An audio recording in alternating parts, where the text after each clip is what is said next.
Good morning class. आज हम planning की जो प्रक्रिया है उसका प्रोसेस उसके बारे में जानेंगे। प्लानिंग के बारे में आप इसे पहले चैप्टर में जान भी चुके हैं कि प्लानिंग क्या होती है, नियोजन किसे कहा जाता है, उसके कैरेक्टरिस्टिक्स क्या हैं, उसकी इंपॉर्टेंस क्या है, उपयोगिता, ये सब चीज़ें। बात ये आती है कि कोई भी फर्म या संगठन होता है वो कौन सी प्रणाली प्रक्रिया अपनाता है, what type of process that are inculcated by any organization to follow the rule of planning। जो प्लानिंग है बेसिकली जो टॉप मैनेजमेंट है वो इसे निर्माण करता है। वो पॉलिसीज़, रूल्स, रेगुलेशंस इन सबको ध्यान में रखते हुए और कुछ ऐसे अनुमान, फोरकास्टिंग, इनके हिसाब से पॉलिसी जो हैं वो बनती हैं, निर्मित होती हैं। तो उनकी आधारशिला भी प्लानिंग ही है। तो प्लानिंग के बारे में सबसे पहले आप जानेंगे कि प्लानिंग का जो प्रक्रिया है, प्रोसेस है, वो किन विधियों में, किन चरणों में और कौन कौन से स्टेप्स उसमें फॉलो होते हैं, आप उनके बारे में आज समझेंगे। तो पहला जो स्टेप है, जैसे कि आप जानते हैं, सबसे पहला जो स्टेप होता है वो एक मेन तरीके से किसी भी संस्था का ऑब्जेक्टिव होता है, प्राइम ऑब्जेक्टिव की determination of objective of the business. यानी जो बिजनेस है, जो संस्था है, उसके जो उद्देश्य हैं उनका निर्माण करना और उनको जानना, उनका पता लगाना ही सबसे पहला क्या है, इसका उद्देश्य है। जैसे कि आप इसमें देख भी सकते हैं, लक्ष्य का निर्धारण यानी डिटर्मिनेशन ऑफ ऑब्जेक्टिव्स। बिना ऑब्जेक्टिव्स के कोई भी आप प्लानिंग कर रहे हैं या कोई भी एक्टिविटीज़ कर रहे हैं वो पॉसिबल नहीं है। आपके उद्देश्य ही एक तरीके से आपको डायरेक्शन देते हैं और उसको आप क्या करते हैं, अनुसरण करते हैं, फॉलो करते हैं, जो भी स्टेप्स आप अपनाते हैं। तो जो ऑब्जेक्टिव्स हैं, उद्देश्य हैं, वो क्या होने चाहिए, क्लियर कट होने चाहिए, एग्जैक्ट होने चाहिए। हर डिपार्टमेंट इसे फॉलो करना चाहिए और हर जने का अपना एक स्वयं का लक्ष्य निर्धारित होना चाहिए, जो कि जो मूल यानी बेसिक ऑब्जेक्टिव्स है उसके साथ चलता रहे। तो दूसरा इसका प्रोसेस है वो क्या है, नियोजन के आधारों का निर्धारण करना यानी डिटर्मिनेशन ऑफ प्लानिंग प्रीमिसेस। ये जो प्लानिंग प्रीमिसेस है यानी एक तरह से नियोजन के जो आधार हैं, आधार के बारे में जानिए। आधार का मतलब क्या होता है कि प्लानिंग का एग्जिस्टेंस कहाँ है, कहाँ से आप प्लानिंग आगे ले जाना चाहते हैं। प्लानिंग का जो बेस होता है वो क्या है, प्लानिंग का जो बेस होता है बेसिकली वो आप अनुमानों पे, फोरकास्टेडनेस जो होती है उस पर डिसाइड करते हैं।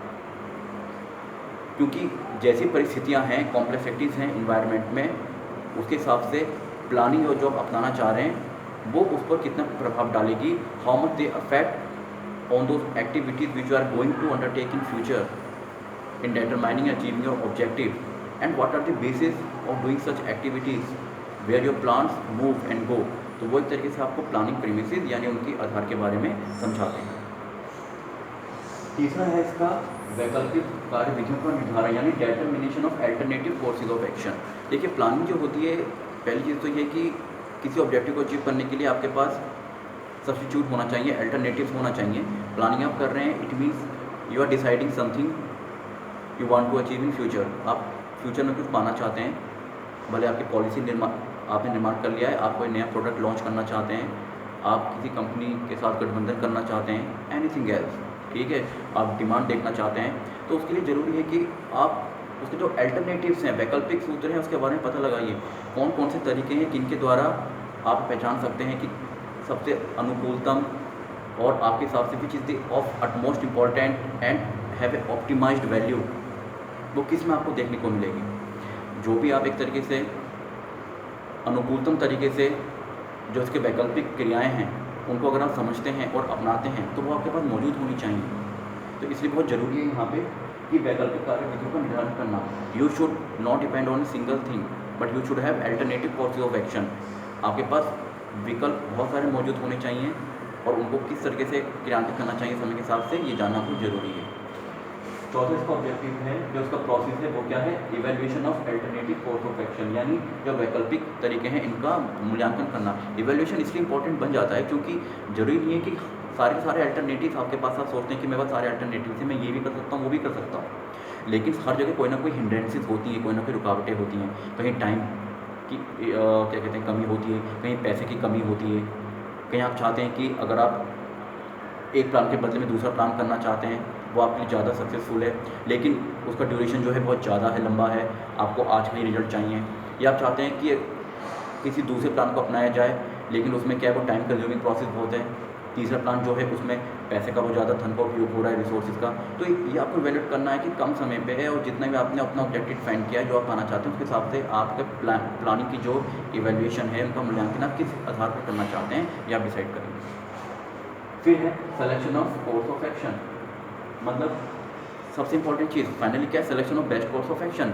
If you have different alternatives available and if you have evaluated them, then next step is to find out the best alternative course of action. Selection of the best alternative course of action यानी विभिन्न वैकल्पिक आपके पास कार्यविधियाँ अगर मौजूद हैं उनमें से सबसे अच्छा आपको अनुकूलतम प्रतिकूलतम लगता है, जो सर्वोत्तम लगता है, आप उसका चुनाव करेंगे और वही आपके आगे की दिशा जो है वो क्या करेगा, निर्धारित करेगी। तो next step is selection of the best course of action, यानी जो सबसे बेस्ट, सबसे अनुकूलतम, सबसे बढ़िया जो वैकल्पिक क्रियाविधि है, गतिविधियाँ हैं, उसका चुनाव करना। वो आपने किस आधार पर किया है, क्योंकि आपने उसको इवैल्यूएशन कर चुके हैं, उसका मूल्यांकन कर चुके हैं, तो उसके आधार पर आपने ये पता लगाया है कि ये सबसे ज़्यादा अच्छा इसका जो है एक स्टेप है।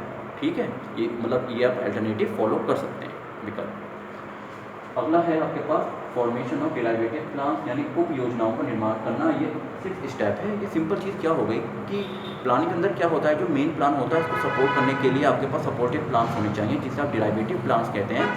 ए planning alone is not successful without these subordinate and derivative plans. जो उप नियोजन होते हैं वो आपकी जो मेन या नियोजन है, यानी जब जो मेन प्लानिंग को सपोर्ट करने के लिए आप छोटे छोटे प्लान्स बनाते हैं और उन सबको क्या करते हैं, सब पहले इवैल्यूएट करके आप सेलेक्ट कर चुके हैं कि हमें क्या करना है, तो आप उस मेन प्लान को क्रियान्वित करने के लिए जो छोटे और लघु प्लान जो होते हैं, नियोजन होते हैं, उनका निर्माण करते हैं और उनको भी डिसाइड करते हैं कि किस तरीके से भी आपको जो मेन प्लान है उसको सपोर्ट करेगा। तो वो उसके बारे में यहाँ पे बताया गया है, वो भी उसके साथ साथ चलता है जो मेन प्लान आपका है नियोजन का।